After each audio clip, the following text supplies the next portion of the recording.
ओम नमः शिवाय। शिव पुराण एक प्रमुख तथा सुप्रसिद्ध पुराण है जिसमें परात्पर परब्रह्म परमेश्वर के शिव स्वरूप का तात्विक विवेचन, रहस्य, महिमा एवं उपासना का सुव्यवस्थित वर्णन है।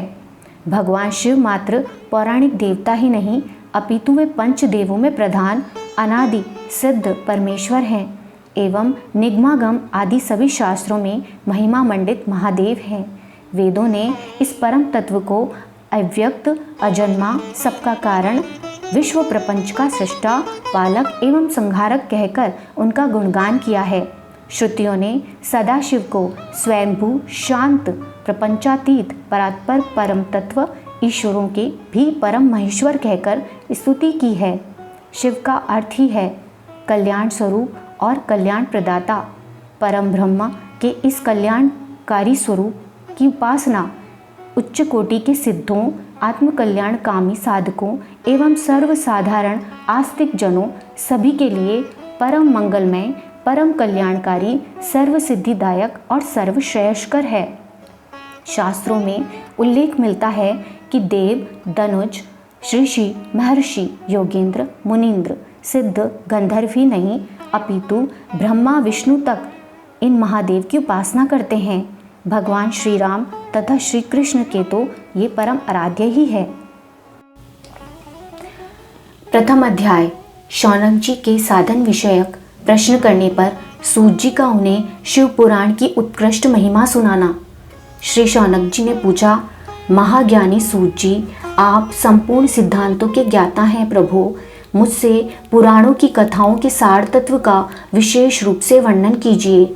ज्ञान और वैराग्य सहित भक्ति से प्राप्त होने वाले विवेक की वृद्धि कैसे होती है तथा साधु पुरुष किस प्रकार अपने काम, क्रोध आदि मानसिक विकारों का निवारण करते हैं। इस घोर कलिकाल में जीव प्राय असुर स्वभाव के हो गए हैं। उस जीव समुदाय को शुद्ध यानी देवी संपत्ति से युक्त बनाने के लिए सर्वश्रेष्ठ उपाय क्या है?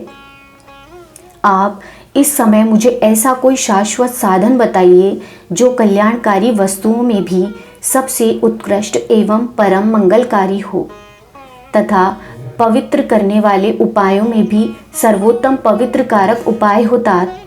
वह साधन ऐसा हो जिसके अनुष्ठान से शीघ्र ही अंतःकरण की विशेष शुद्धि हो जाए तथा उससे निर्मल चित्त वाले पुरुष को भी सदा के लिए शिव की प्राप्ति हो जाए। श्री सूत जी ने कहा, मुनि श्रेष्ठ शौनक, तुम धन्य हो क्योंकि तुम्हारे हृदय में पुराण कथा सुनने का विशेष प्रेम एवं लालसा है। इसलिए मैं शुद्ध बुद्धि से विचार कर तुमसे परम उत्तम शास्त्र का वर्णन करता हूँ वत्स। वह संपूर्ण शास्त्रों के सिद्धांत से संपन्न, भक्ति आदि को बढ़ाने वाला तथा भगवान शिव को संतुष्ट करने वाला है। कानों के लिए रसायन, अमृत स्वरूप तथा दिव्य है। तुम उसे श्रवण करो मुने, वह परम उत्तम शास्त्र है। शिव पुराण जिसका पूर्व काल में भगवान शिव ने ही प्रवचन किया था, यह काल रूपी सर्प से प्राप्त होने वाले महान त्रास का विनाश करने वाला उत्तम साधन है। गुरुदेव व्यास ने सनत कुमार मुनि का उपदेश पाकर बड़े आदर से संक्षेप में ही इस पुराण का प्रतिपादन किया है। इस पुराण के प्रणयन का उद्देश्य है कलयुग में उत्पन्न होने वाले मनुष्य के परम हितों का साधन। यह शिव पुराण परम उत्तम शास्त्र है। इसे इस भूतल पर भगवान शिव का स्वरूप समझना चाहिए और सब प्रकार से इसका सेवन करना चाहिए। इसका पठन और श्रवण सर्व साधन रूप है। इससे शिव भक्ति पाकर श्रेष्ठतम स्थिति में पहुंचा हुआ मनुष्य शीघ्र ही शिव पद को प्राप्त कर लेता है। इसलिए संपूर्ण यत्न करके मनुष्य ने इस पुराण को पढ़ने की इच्छा की है अथवा इसके अध्ययन को अभिष्ट साधन माना है। इसी तरह इसका प्रेम पूर्वक श्रवण भी संपूर्ण मनोवांछित फलों को देने वाला है।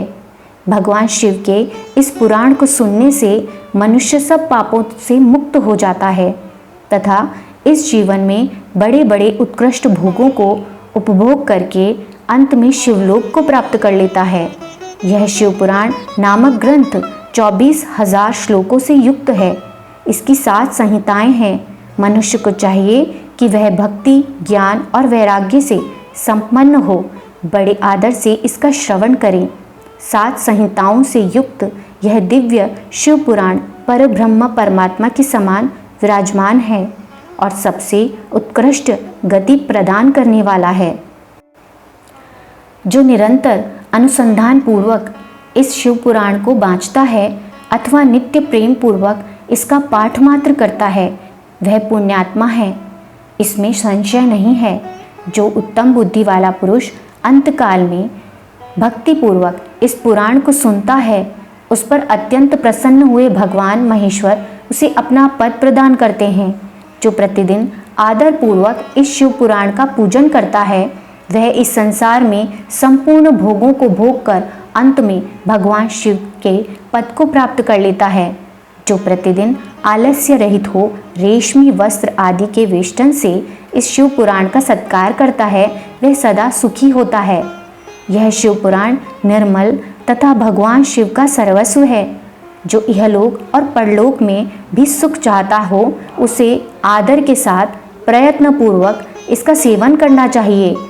यह निर्मल एवं उत्तम शिव पुराण धर्म, अर्थ, काम और मोक्ष रूप चारों पुरुषार्थों को देने वाला है। अतः सदा प्रेम पूर्वक इसका श्रवण एवं विशेष पाठ करना चाहिए। ओम नमः शिवाय। धन्यवाद।